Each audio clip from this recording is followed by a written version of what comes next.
You're listening to Myers-Briggs Question Corner with Edythe Richards. Hello, folks. Thanks for tuning in to another episode of Myers-Briggs Question Corner. Today's topic is one we've all dealt with on one level or another, recovery and resilience. But in today's episode, I'd like to bring another layer of personality into this conversation. And I'm so pleased to have David, my producer, back with me on this episode. David, welcome back. Hi, Edythe, and hello, listeners.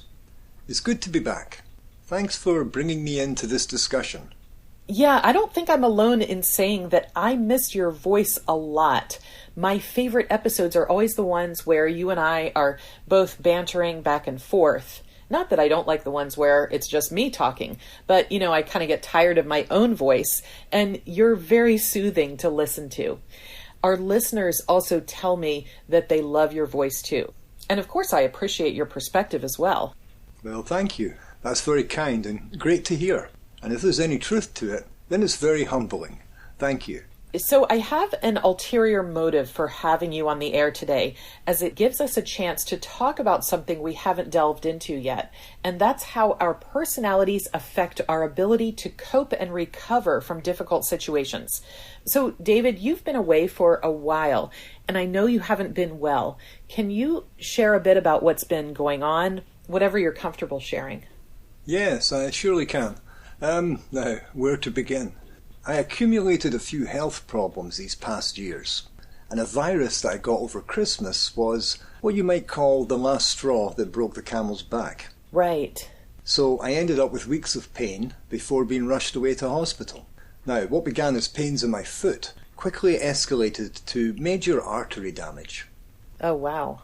I learned I'd have to return for multiple surgeries.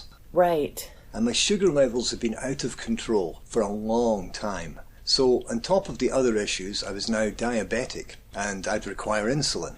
Yeah, that sounds like a lot to deal with, and I'm so sorry you're having to go through that. A combination of bad habits, bad luck, and bad timing. It's been difficult for sure. I've had to make a lot of adjustments, and there's been a lot of new things I've had to learn. We take so much for granted. Sometimes we have to be reminded that we sometimes have to lose things to fully appreciate what we have. Or what we had. Gosh, is that ever true? You really hit the nail on the head there, David. So I'm going to bring this back to personality here. David, you've been very upfront in previous podcasts that you are a Myers-Briggs INTJ type. And this is a personality type who is known to be highly intelligent and has a keen, logical understanding of their own capabilities. And possibly a very keen understanding also of their disadvantages or weaknesses too. So the INTJs I've known over the years know on a visceral level what they need to do to get over a situation, and how if they don't get over it, they know how the situation will affect their future, if that makes sense. Now, whether or not they have the gumption to get over it is another story. So here's my question. When you first noticed your symptoms, what was your reaction and what did you do about it? It was nearly a decade ago when my problems started. I'd retired from playing football, soccer in America, I know. I'd retired the previous year, and I hadn't properly tested my legs in all that time. One evening I discovered that my legs were seizing up after walking a certain distance. And it was the exact same distance every time, and not that far either. This was very unusual for somebody of my age. So I began a series of nightly walks in an endeavour to improve my situation. I was timing myself over a set distance and setting targets for improvement. I changed my eating habits too. And how do you think your personality type affected your ability to cope, or did it? I had no understanding of my Myers-Briggs type at that time. But there's no doubt that my methodical way of studying these health problems would likely be on a par with my type. I also kept things much to myself. I was slow to seek medical advice, although I was methodical in recording my health details. So let's bring this discussion back to the concept of resilience. Now, after having read numerous books and articles on this topic of resilience, it seems to boil down to 3 or 4 things. First is the belief in oneself. Do you have the confidence that you have what it takes to overcome this illness or this difficult situation?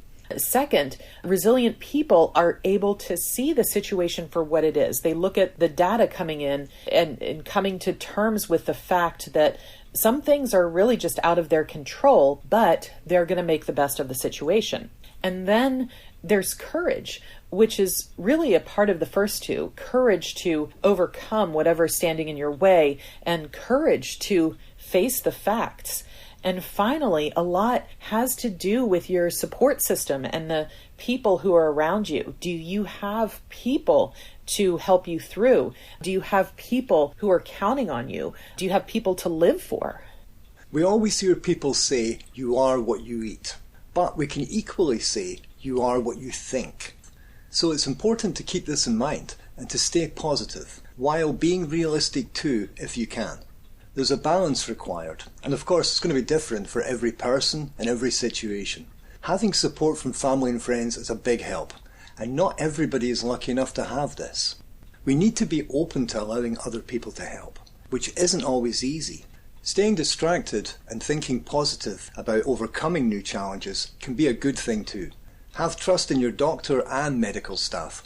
The chances are they know a lot more about things than you do. I had to learn to let go in a number of respects.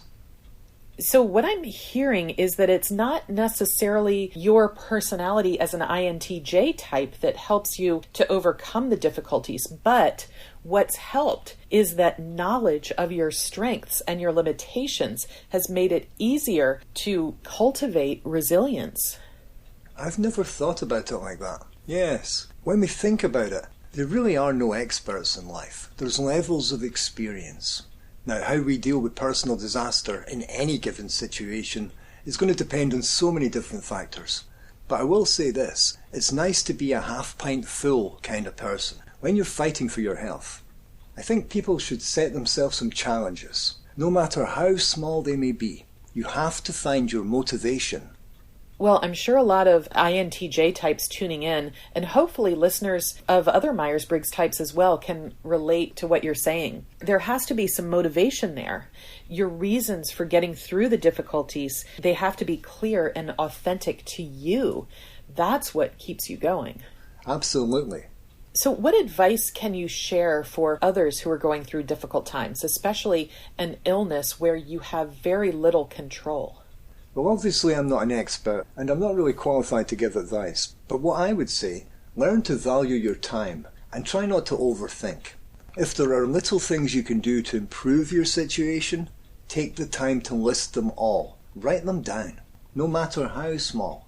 If you cannot win a battle, it doesn't mean you have to surrender. Stay in the fight, and be kind to yourself. If you can be online, there are so many things you can do that can help in terms of support, or even if it's just to pick up on an old hobby, or just to stay in touch with friends. And above all, as we've said, find your motivation.